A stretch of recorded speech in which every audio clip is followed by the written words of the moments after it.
So now they're looking to us. So today we're going to explore compassion, what it means to be a compassionate person, what it means to share in a compassionate community. Today I have a couple of very special guests with me, and we're going to share in this compassionate conversation. We're going to start today with Betty Brandt. Betty is a dear friend for a few years, like 20 plus. Betty, if you've participated in any of the events at St. Luke's through the Spiritual Life Center, this is the Spiritual Life Center director, but not only director, visionary, founder, a woman who has truly had a great impact on our spiritual well-being here in Indianapolis. Can I get an amen? Is that true? Those of us who have participated, yes? Yes. It's so true. So it was through Betty and Connie that we became aware of this compassionate movement. You're going to share a little bit about that with us. Yes, I am. Thank you, Carolyn. Carolyn has this elevated opinion of me, so I'm going to tell you more about who I really am. I'm sort of who I am is what you see. I'm this 72-year-old white woman. I'm pretty well educated. I'm middle class. I'm an only child, so some people would say I'm spoiled and well taken care of.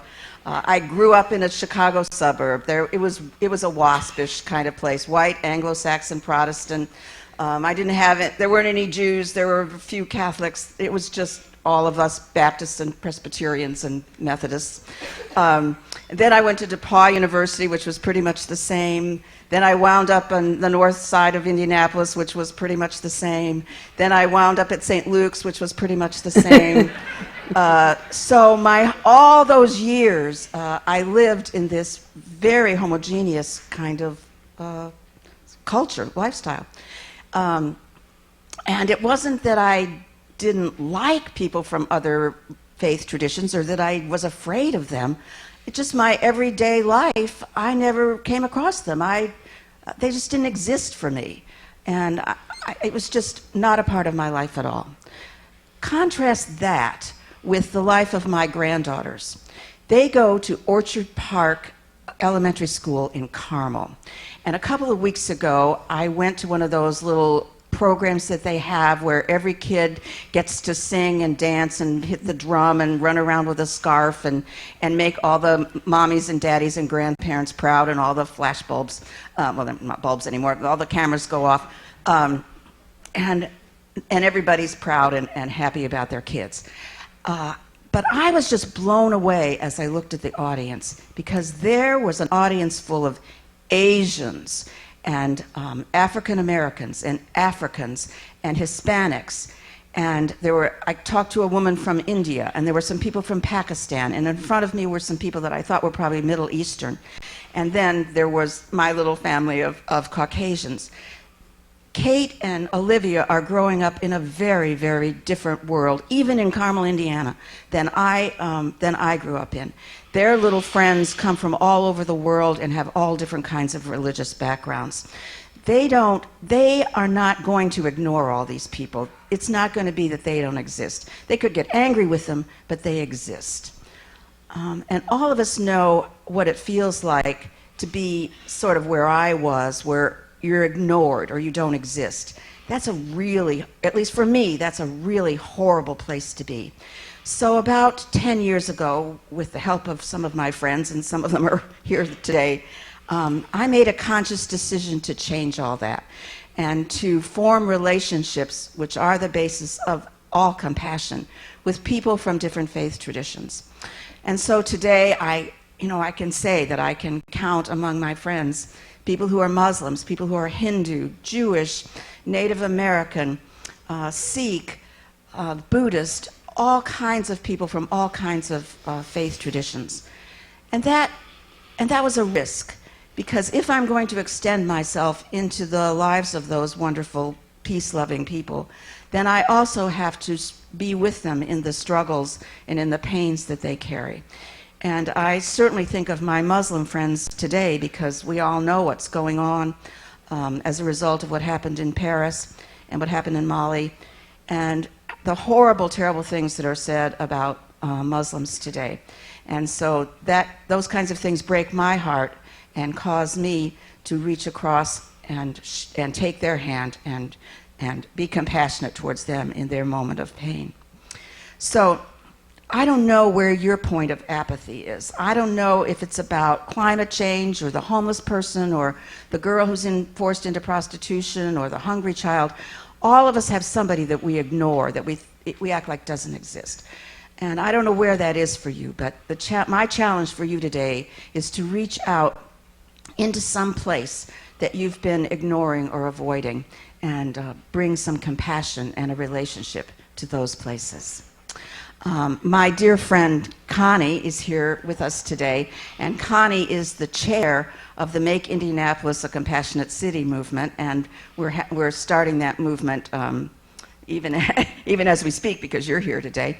And she recently retired in July from Tangram, and she's now going to tell us about some compassionate stories in her life. Thank you, Betty. Thank you, Carolyn. Good morning. In my career, I was lucky enough to work in a field that brought great passion to me, and I learned compassion by working in that field. I worked with people with intellectual disabilities.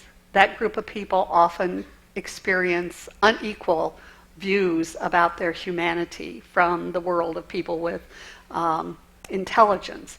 And so it was a real opportunity to try and help and create community for them. And so I was going along in all my years of work thinking, oh, I'm doing a good thing, it's good, I'm rewarded, things are happening.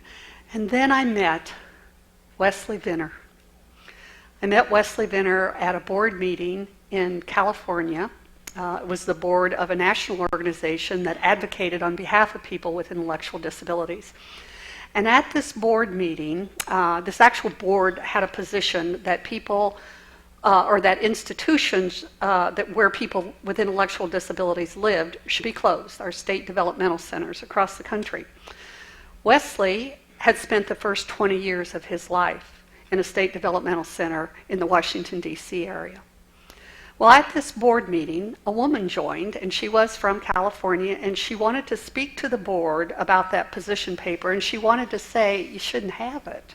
It's not the right position. Her brother had lived in an institution in California, and it had closed, and he had moved into the community, and I don't know what happened, how it happened, but he died while living in the community. And so she wanted to state that there was a place for these institutions and people needed to live there. There were some people who couldn't be safe in community. So here we were in this board meeting with people with PhDs, me with my master's, parents of people with disabilities, Wesley Venner, the only man with an intellectual disability as a member of the board. And the debate was going back and forth between her and each person who got to talk on the board, and no positions were changing, nobody thought about it. But anyway, Wesley finally raised his hand and was called upon by the board chairman to speak. And I think everyone at the table thought, we know what Wes is going to say. He grew up in one of those places. But he didn't. This is what he did. He got up out of his chair and he walked over and sat down next to the woman. He took her hand and he said, I'm so sorry you lost your brother. I'm so sorry. And of course, she started crying and he said, may I tell you my story? And of course she said yes. And he went on to share some of the horrors that he had both experienced and witnessed in his years in that state hospital. And he said, your brother shouldn't have died. You know, he's my brother too.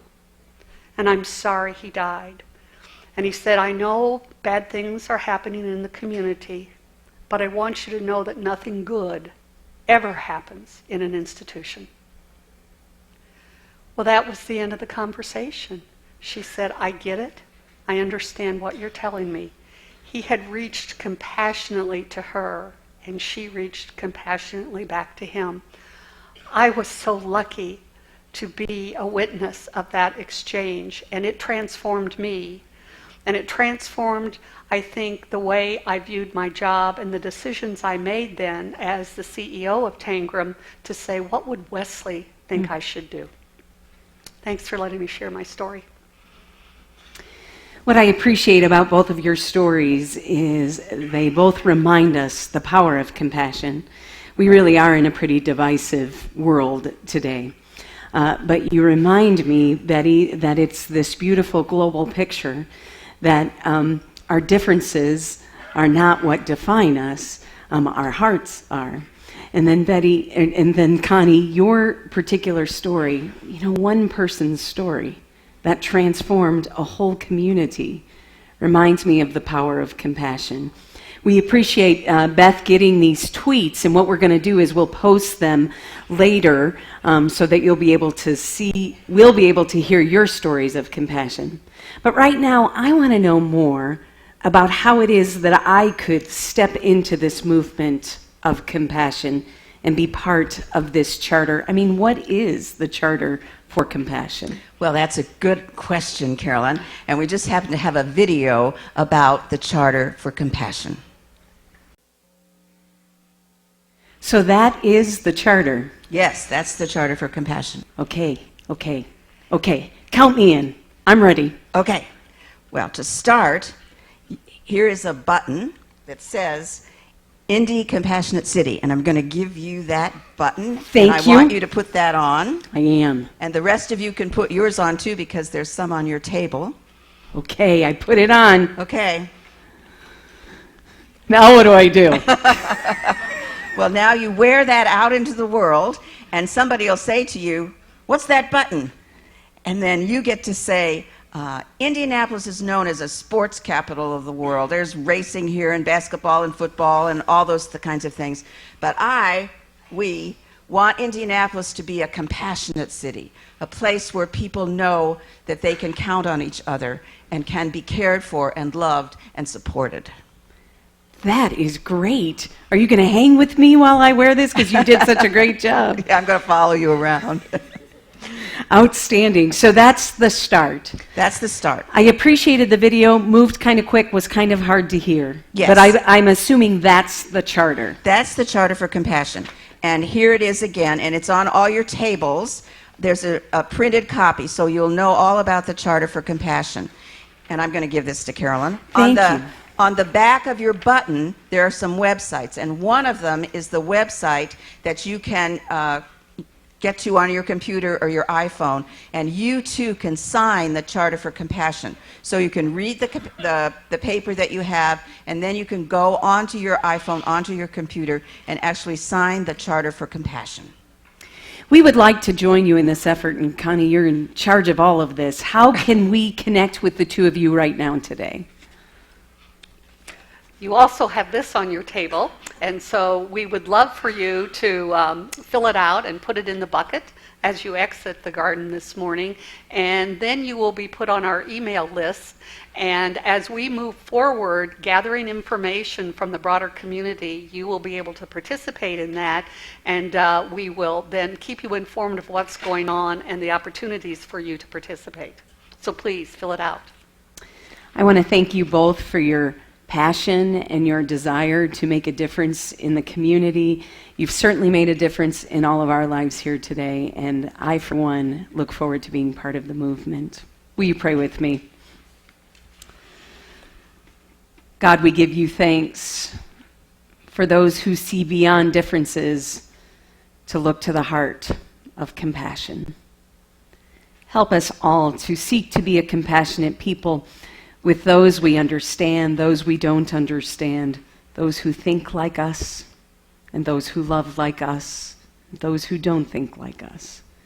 Be with us as we seek to join this movement to be a compassionate community, to transform the world through the power of compassion. We give you thanks for your wonderful world, and we give thanks that you have called us to be a compassionate people. Amen.